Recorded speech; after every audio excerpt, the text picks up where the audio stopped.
As we start to get closer, the bustling of the city becomes louder and louder. I begin to recognize the stone buildings and intricate crystal lamps. Cara grins. Looks like we finally made it. Amelia lets out a soft sigh. Indeed, it appears so. Yes, this would be Alumia. The city seems even more crowded than the last time I was here. Maybe it has to do with the time of day. So, are we just passing through here, or are we making a stop? Well, I have a few things I want to take care of while we're here. Same here. I'd like to check in with some people. Okay, fair. Amy is silent. Liana sends her a sympathetic glance, patting her on the arm. Just remember, everything's gonna turn out fine. Amelia doesn't look too convinced, but she nods. Perhaps it would be best to meet at the inn when all of our matters are accomplished? Yep. Then it's settled. We'll meet back up at the inn in the evening. With a nod, the group splits up and goes their separate ways. So is there actually going to be drama with Amelia? Because otherwise, I'm not sure why we're making a deal of being here. I mean, I understand why Amelia would be concerned, but as far as just like why the story itself would be concerned with it. So you know what? I want to follow Amelia. Amy's going to be at the Mage Academy, and I think she could use some moral support. I retrace my steps to the academy and spot Amelia along the way. Hey! Amy shuffles to a stop. Surprise flickers across her face. Oh. She blinks. Hello. She barely seems to register I'm there. Her mind is clearly somewhere else. She must really be worried about facing the academy today, even though she didn't have to.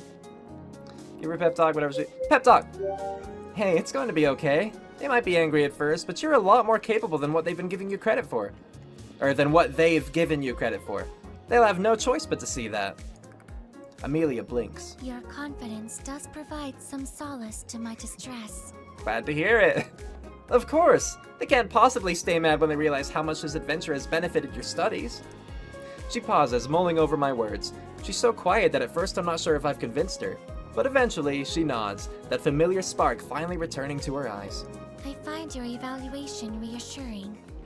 I hope you are correct in that assessment. Likewise, Amelia, likewise. So, got any ideas about how you're going to convince them? I do. I plan to show them all the research I've gathered on our journey hence far. That's cool. What kind of research? A continuation of Eldorissim's research into the temples of the ancients. I also have extensive notes on your impressive and accelerated mastery of casting and fighting. Cool. I've been studied. Wait, what? Of course. Those findings I will not be sharing with the Academy at this time. I let out the breath I hadn't realized I'd been holding for those 2 seconds she was talking. Oh, good. She cocks her head to the side as she examines me. Your bewilderment just now was unexpected. Sorry, it's just I was worried you were going to tell them about me and that they'll find out I'm from another world. But I'm glad you're leaving that out. I believed it to be quite obvious that I would not be providing that information. I smile at Amy, showing my gratitude. She may seem a robotic at times, but she really does care about her friends. Thanks, Amy. That's so nice of you.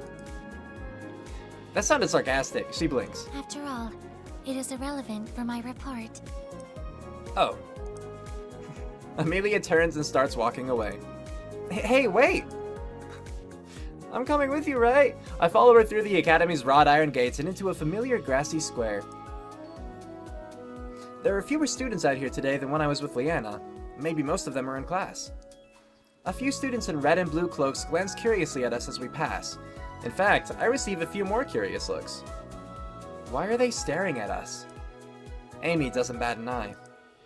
Their stares are directed at you. As you are not a student, they are merely curious as to the reason for your visit. Oh, I thought maybe they knew about you or something. I am just one student out of many. She makes a fair point. I don't know most of the students back in my university either. Come, we should go this way. We enter the castle, and Amelia leads me up a spiral staircase. Our footsteps echo across the stone as we travel in silence. Amelia's expression is impossible to read. I'm not sure if that's a good sign or not. She leads me into an open room. It looks like it's a library or a study hall. A few students peek around their books to get a glance at us, then return to whatever they were doing. We push to the back of the room and into a small office where a woman wearing flowing black robes sits at a desk. Her long teal hair is still thick, but her amber eyes are creased with fine wrinkles, exposing her age. Professor Odessa. She looks up at us, then lowers her quill and purses her lips into a fine line. Is this one of the heroes? Amelia? I don't recall. I want to say yes, because I remember one of the heroes of Asaria, it said they, later just came to teach at the Mage Guild. And given that she has a picture and different colored hair, I'm inclined to think that this was one of the heroes. Amy remains silent. The professor's gaze slides to me and she raises a brow. Oh, you've brought a friend. Yes. He is one of my travel companions. I see. She folds her hands together. I'm sure I don't have to explain to you what must happen now that you've returned. I am well aware of the consequences of my actions. What are the consequences? Professor Odessa nods and pushes herself to her feet. Then you know that I must alert the council of your return. Amelia nods and Professor Odessa's expression softens. She places a comforting hand on Amy's shoulder. It is good to see you again. Thank you, Professor. Let's go then. The council is very upset with you, with good reason. But I'll make sure you have a chance to speak and explain yourself. If this is going to become a big thing, we probably should have just, well, one, known about that beforehand, and two, not had Amelia come to the academy today. Because again, going to Alumia doesn't necessitate that we visit the academy. Again, Amelia nods. The sentiment is much appreciated. Professor Odessa hesitates as her gaze lands on me again. As I mentioned, he has accompanied me on my travels. I would wish to have him present should the council have any questions about my whereabouts or research. Very well. I stay quiet as I follow the two of them through the academy. I feel very out of place, but want to remain supportive of Amy. Eventually, we pause in front of a set of double doors. Professor Odessa pushes open the doors and they creak resoundingly. A group of robed professors sits around a large table. Their chatter ceases when we enter, and all eyes turn to us. Professors? They nod in greeting. Professor Odessa steps aside to reveal Amelia. I call upon the council to hear the case of Amelia Estelle. The case of Amelia Estelle. How serious is this? She takes a seat among the professors while Amy steps up. Greetings, professors. Their faces are stern. Amelia Estelle, you left the academy against the will of your professors with no indication of your whereabouts. I indicated my location within the message I left behind. He glowers at her. Yes, in Ember Mist, a fictional city. Meh, I have a beard, probably. With all due respect, Professor, Ember Mist is a very real location.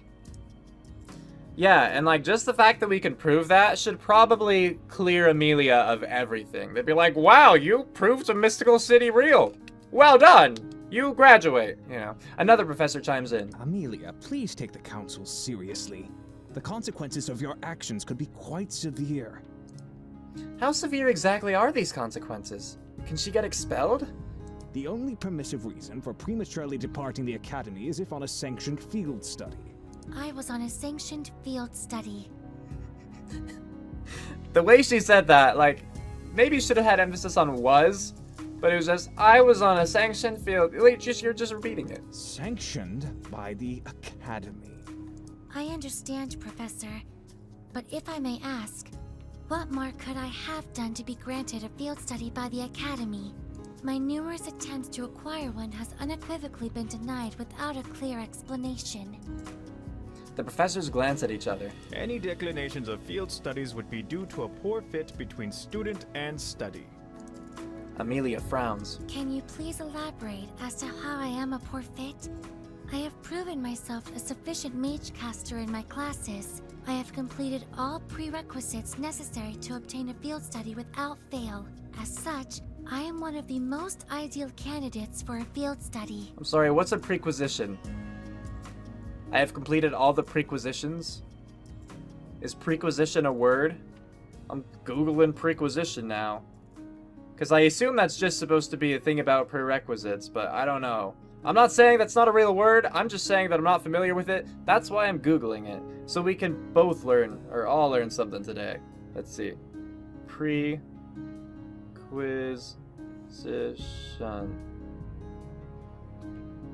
Let's see.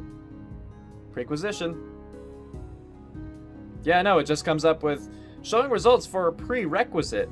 Search instead for defined prequisition. Let's see, is it a thing? Nope. Doesn't look like that's a thing. There's requisition, but that's different.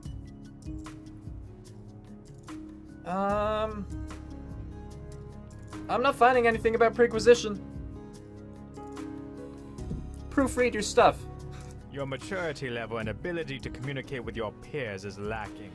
Your premature departure from the academy is a prime example of your immaturity.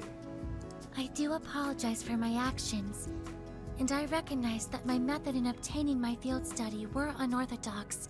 However, my research from the study has been most enlightening. I am confident should you hear what I have to say, you will be in agreement. Also, it would be method was unorthodox. And Amelia would know something like that, 'cause she's the smarty. Amelia, I don't know what sort of situation you've gotten yourself involved in, but I can assure you it is not a field study. Amy opens her mouth to retort, but the professor holds up a hand, stopping her. This isn't looking too good. Maybe I should step in. Can you guys try to hear her out? I think you'd be surprised, dickheads. The professor seemed to see me for the first time, then glare at me. Young man, this is private academy business. You shouldn't be allowed to. Professors, he is one of my associates who has accompanied me on my field study. I would request that he would be allowed to remain. I, for one, would like to hear what Amelia has to say. Thank you, Odessa. The professors quiet down as Professor Odessa fixes them a stern look. She then gestures to Amy to continue. Amy nods as she gathers her thoughts. The tension in her body relaxes slightly and she stands taller. She glances at me and I flash her a grin. She's got this. On my journey, I have come across substantial information about temples of the ancients. Also, the fact that Ember Mist is indeed a real place. Professor Odessa's brows shoot up. An interesting and unusual subject. Amelia nods. She digs deep into her bag and pulls out several scrolls. She rolls them out across the table, revealing notes, symbols, and elaborate sketches. I crane my neck to get a better look. I knew Amy had been keeping detailed notes, but the amount of detail is still very impressive. The professors gather in a circle and lean over the table to examine it. As you can see from my findings, using previous notes from Eldorism, I have successfully accessed the temples which were forgotten by society. Each one has high concentration of energy. Professor Odessa grins. She shifts her half-moon spectacles up her nose. Elder Isim's research was incomplete. Correct. I was able to use the research to orient myself to the general location of each temple. Once closer to the area, it was a mixture of cross-referencing notes with anecdotes from the fellow travelers, which helped me pinpoint each temple's exact location. For reference, the fire temple was located in the ancient city of Ember Mist. The professors paused at the mention of Ember Mist, then continued to pore over the notes. I mean, like, did something... Do they know Ember Mist is real, but they try to keep it quiet for some reason? Because their insistence upon it not being a real place, even though it's clearly a real place, and really isn't that far from, like, other societies, and, like, their own scholars have been there before. Like, what the heck? Professor Odessa looks up at Amelia, her eyes sparkling. A whisper of a smile is on her lips. I have to admit, this is impressive work. The notes are meticulous and well documented, and the findings are worthwhile. The others murmur and nod in agreement. Amelia says nothing. She seems to be holding her breath. However, I believe I speak for the group when I say this is incomplete. Oh no, do we have to go out and find more temples? Amy blinks and the shock is evident on her face. Her brows knit in worry. Which means, I propose that you continue on your Academy-sanctioned field study, while we review the current research you have collected. The professors glance at each other, then agree in a chorus of nods and murmurings. Amelia breaks into a broad grin as her eyes widen with hope. Really? She's so excited that she practically squeals the words out. Immediately, she claps her hand over her mouth. Her face turns beet red. She didn't squeal it. She didn't squeal it. I agree. Despite my better judgment, your research is most impressive. I too agree. Then it's settled. You are officially on your field study assignment for your eligibility to join the rank of Magecaster upon successful completion. She said for your illegibility. That means, like, if writing is illegible, you can't read it. Illegible and eligible are different words. Your eligibility to join the rank. Okay. Come on, guys. Amy clears her throat. Thank you. This is a great honor. She inclines her head, her bangs covering her eyes. Can they do that? They don't look long. I mean, like, I don't know. Professor Odessa smiles and pats her on the shoulder. Of course. Well done. I can practically feel the embarrassment shimmering off of Amelia in waves.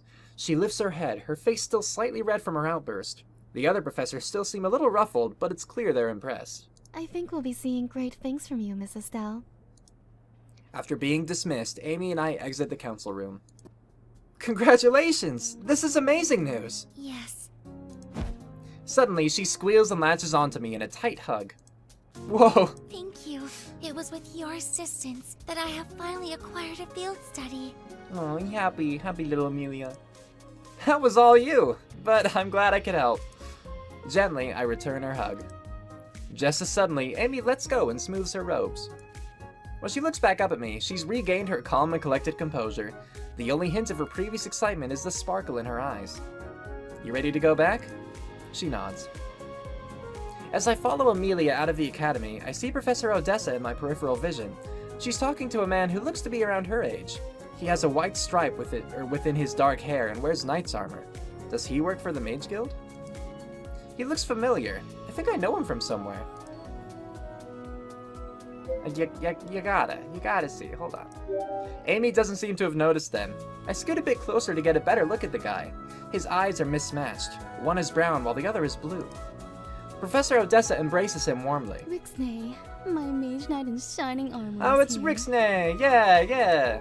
It's the dude with the mink. Right? Because it wasn't an Ermine. That was the one I guessed and it was wrong. Now I know why he decided to stay in Havengard. Professor Odessa giggles as Rixnay fondly rolls his eyes. Or Rixnay, is that what she said? You're always so dramatic. How can I not be when a revered class master You in see, the he comes grew all up. this way to visit little old me? That rank pales in comparison to being the most beautiful and intelligent professor in all of Havengard. Aww. A faint blush dusts her cheeks as she smiles up at him. He matches her smile, then leans in as he wraps an arm around her waist. So, what's the lesson planned for today, Professor? Also, you could probably leave now, MC. Why don't you come in for office hours and we can discuss it further? Oh dang, they're gonna... That was too mature. Okay, I'm done eavesdropping on this conversation. That's good. Feeling a bit flustered, I quickly catch up with Amy. She looks back at me as she hears me approach, but otherwise doesn't react. We make our way out of the academy. Once we reach the streets of Alumia, we part ways. So I do still have options. I could just find them. Alright, we'll save Liana for last. Ask what Zak and Cara are up to. Knowing Zak, there's one place he'll be for sure. And after what transpired between him and Cara in Bridgewick, I'd guess that Cara is with him. Following my hunch, I make the familiar trek back to the inn. I do make a couple of wrong turns, but all in all, I find the inn without much trouble. Just as expected, Zak is at the bounty board. I begin to approach when I spot a familiar, long, luxurious brown ponytail come into view. Cara joins Zak at the board and smiles up at him. He glances at her, then folds his arms. They stand like that for a few minutes, as I watch them. Then Zak turns to face Cara. Hey, Cara. Yeah? He hesitates. Cara arches her brow. I'm gonna go get my dischargers checked out. Oh, She blinks in surprise, then fixes him a curious look. okay. Do you wanna go with me? Her eyes widen. You're asking me to go with you? Yes. Like, me and you? Yes. As in us? Yes. Together? Do you wanna come or not? No, I'm busy. Zak chokes. What? Cara giggles. I'm just kidding. She latches onto Zak's arm and snuggles into his biceps. I mean, because, you know, one biceps is actually a biceps. Like, singular is biceps. Pretty sure. I'd love to come with you. Zak's face turns pink. He coughs. Yeah. Well, All right. Yeah, good. Cool. Together, they begin to walk out. Neither one of them notices me. Can I come? I'm so proud of my bro. Fall. Nah, I'm just gonna leave him be. I watch Cara and Zak walk away together, flourishing with pride. A single man tear rolls down my cheek. Look how far my bro has come. Watching their retreating forms exit the inn, I quietly follow them out. I guess they're a bit occupied. Maybe I should do something else to pass the time. Yeah, I'm just gonna, yeah, I wanted to leave them be, so I'm glad that that's what that option was. Let's see what Liana is up to. Wandering through the shops of Alumia, I catch a glimpse of white armor turning the corner. Is that Liana? I hurry to catch up to her and tap her on the shoulder. She stops and turns around. A small smile lights her face. Oh, hey! Hey, are you taking care of some shopping while we're in Alumia? Not exactly. Since I'm back in the city, I figured I should stop at the Mage Guild and file my report. Report. She nods. I have to give an update on the energy spike anomalies. We know now that they were caused by the temporal rifts. My stomach gives an unpleasant twist. If she's going to be reporting on the temporal rifts. Wait, you're not going to mention me, are you? Liana shakes her head. Don't worry. You're a byproduct of the spike, not the cause of it. True enough, maybe. Oh. The anxiety lessens in my stomach. Well, that makes sense. But what will happen if the guild determines she solved the case? Does that mean you're going to be assigned to another case? Liana blinks, surprised, then laughs. Oh, no, not at all. I haven't discovered the cause of the rifts or the anomalies, so I haven't completed my mission yet. Good! Do you know how long you're going to take? Liana grins. Why? Are you gonna miss me? Yeah. Yes, I'll miss you like the stars miss the sun. That's my line. Nope. Yeah, I'll do that, yeah. No, but you might miss me too much. A little more douchey than I'd intended. Liana lifts an eyebrow. Oh, really? Don't worry, I'll try to make my way back to you as quickly as possible. Wouldn't want you to pine for me too much.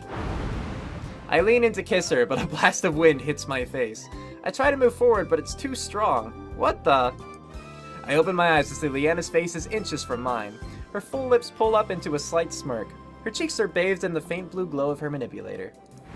I try to push forward to close those last few inches between us, but the wind roars in my ears and keeps me hovering in place. You are absolutely right. We better not kiss then. After all, distance makes the heart grow fonder, but so does no contact. Why does After All not have a space, Liana? Tell me that. But, Kissy... I can smell what? I can smell of a faint trace of berries on her breath as she shoves me away with a small blast. I teeter backwards, scrambling to find my footing. Liana watches me, clearly amused. Heat rises into my face. She giggles. Well, I'd better get going.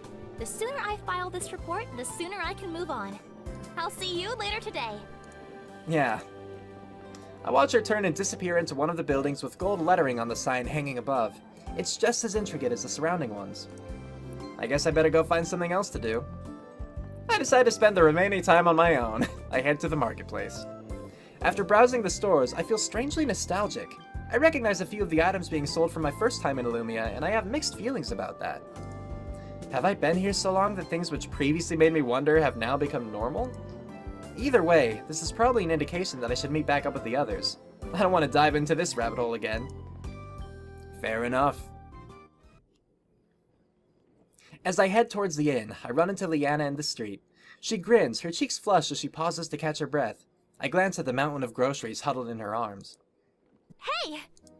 My stomach gives a pleasant little swoop at Liana's voice. Hey, ready to meet the others? She giggles. Actually, since you've been such a good boy, I think you deserve a reward. Yeah, I got a treat! I don't think I'm ready for that. Just tell me when and where. Does it have to do with free food? I feel like both of the top two are alluding to sex, and I don't know if I want to joke about that with her just yet. So maybe... But I hope that the bottom one isn't actually like the dude being hungry, you know? I hope it's not actually that. I hope it's still meant as a joke. So I'm going with that. What do you have in mind? See, that has nothing to do with food. Why is the option say does it have to do with free food, and then the actual thing is like, what do you mean? Liana grins, her face slightly pink. I wanted to make you dinner. Oh, it does have to do with food. Really? She nods. My stomach gives a low rumble and I realize I haven't eaten anything since breakfast. Oh, is she a bad cook? Is that okay? She's gonna be a bad cook, isn't she? Are you kidding? That's awesome. Thank you. I can't wait. Liana giggles. Where are we going to go cook this up? Or where are we going to go to cook this up? My place. Your place? She smiles and nods. Yeah, I live here in Alumia. That makes sense. That makes sense. She must have stayed at the inn last time to keep an eye on me. But even more importantly, Liana is inviting me to go to her place. Alone. My pulse quickens at the thought. I nod at the grocery bags. Let me help you with some of those.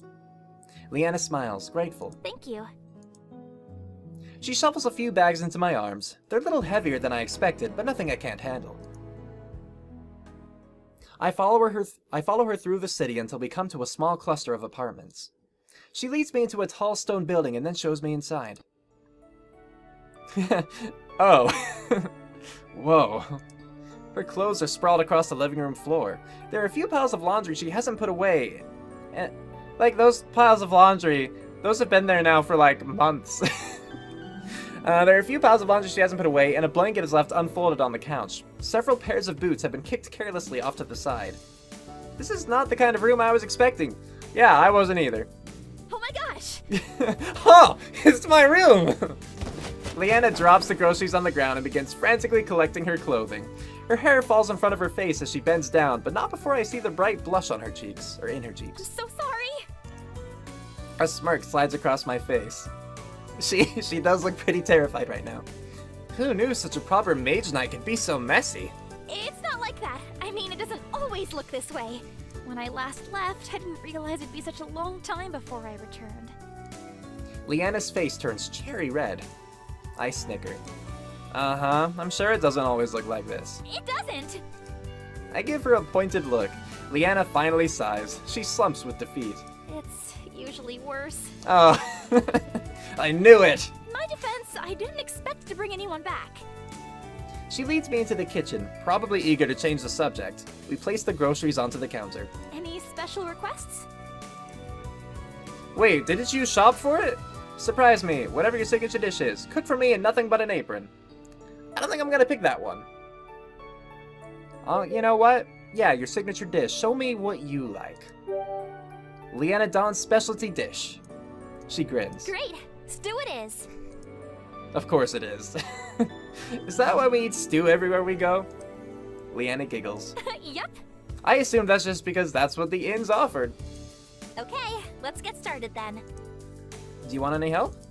Liana shakes her head. No thank you. This is something I want to do for you. That's very thoughtful. My heart fumbles in my chest. A huge grin spreads spreads over my face. You sure? She nods. Well, I can't wait. She beams and then starts unpacking the groceries. I sit down at the counter and watch her get to work. Liana and I talk and laugh as she prepares the meal. Steam curls her hair around her face as she hovers over the stove. The air simmers with the smell of stew, making my mouth water. My stomach gives an impatient rumble. I think it's ready. Liana scoops the stew out of the pot and places the bowl down in front of me. She takes a seat across from me. We dig in. The stew is still pretty hot, but I'm so hungry that I shove it straight into my mouth. It almost burns my tongue. I yelp, taking a large gulp of water. You yelped when it almost burned your tongue? What a pushover. Liana laughs. Be careful, it's still hot. Yeah, I found that out the hard way. Taking another spoonful, I carefully blow on it before tasting it again. It tastes okay. It's definitely edible, but it lacks in any kind of flavor or seasoning. We've had Zak cooking our camp meals for so long that I'd forgotten what Liana's cooking tasted like. I forgot too, but I made the right assumption. She watches me hopefully. So, how is it? It's good because you made it. You've got other talents, just eat it. I mean, like, the only one that's not rude, I feel, is the top one. I feel like that's a little cheesy, but it's the only one that's not rude, and I don't want to be rude. Like, that was super thoughtful of her to make that for me, so even if it's not the best, I'll gladly eat it, you know? So, it's good because you made it. I love it because you made it for me. Or, because you made it for me. There we go. Her cheeks turn pink and she smiles broadly. I'm so glad you like it. We talk about how her day went at the Mage Guild. It sounds like she was able to get everything she needed reported and submitted. I fill her in about what happened with Amelia at the academy, and she's both happy and relieved for her. When we finish dinner, I'm left with a full and satisfied stomach. So I do wonder about this. See, most of this game to me, I feel like just a passenger, you know? I'm just someone who's watching a story unfold. Yeah, I click on some options sometimes, but ultimately it doesn't seem to matter too much as far as the whole overarching story goes. But I do wonder, like, if we hadn't followed Amelia, would she possibly have not been given the sanctioned study? Or the sanctioned study? Could we possibly have lost Amelia at this point? I want to say no. I still feel like the story as a whole is going to be unchanged, regardless of like what decisions we make as a player. Things like this romance I could totally see being affected by our decisions, but the story overall, I feel like it's pretty static. But if it would change, like if we could possibly lose Amelia at this point, like if we just didn't go after her, that would be interesting. That would actually that would make me curious about a lot of other things, and would definitely offer more replayability to this game. When we finish dinner, I'm left with a full and satisfied stomach. I am so full right now. You don't know how full I am, Liana. I should have warned you to save room for... Suddenly, Liana's face pinches. Oh no! I forgot about the dessert! Oh no! Like I said, I'm super full, so it's no big deal. The dinner was more than satisfactory. She rushes to a stand. Hang on, let me go out and grab some ingredients. Okay. Wait, it's I promise it'll just be a few minutes! She's already running out the door. Liana runs out and slams the door behind her. I hope she doesn't stress herself out looking for something. I pause, looking around. Without Liana, this place feels quiet, probably due to the lack of noise. Really quiet. I sigh and drum my fingers against the table. Now what? The silence is literally killing me. Wait patiently. Let's take a harmless look around. Here's the thing. If I were in this case, I would admittedly probably take a harmless look around myself. But I feel like if I do that option, then I'm gonna start, like, digging through her belongings. And that wouldn't be cool, you know? Like, actually looking around to see what's on display, not a problem. I'm down with that. But I feel like if I select that, he would, like, look, like, open desk drawers and stuff, and I feel like that's a breach of privacy. So I'm gonna just pick wait patiently because that's the safer option. You know what? Can I actually... In case I want to come back and do the other one later, just to see if they did do that, just to see if I guessed accurately, I'm saving it. But I wanna just see about wait patiently. Nothing to do but just wait for Liana to come back. I wouldn't want to invade her privacy by snooping around. Exactly. I breathe a sigh of relief when the door flies open. Sorry to keep you waiting. She's a little out of breath, but she holds up a container of strawberries in one hand and a bottle of whipped cream in the other.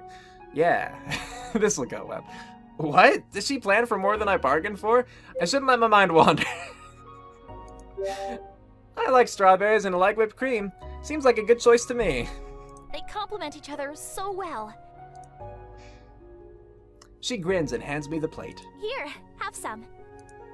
I do. The whipped cream melts across my tongue, and the strawberries ripe and sweet.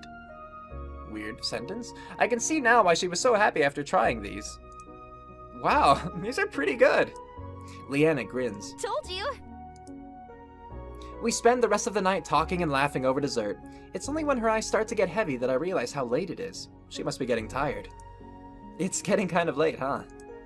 It's not that late. She quickly masks a yawn, then looks sheepish. You were saying? Sorry. It's already pretty dark out. I should get going.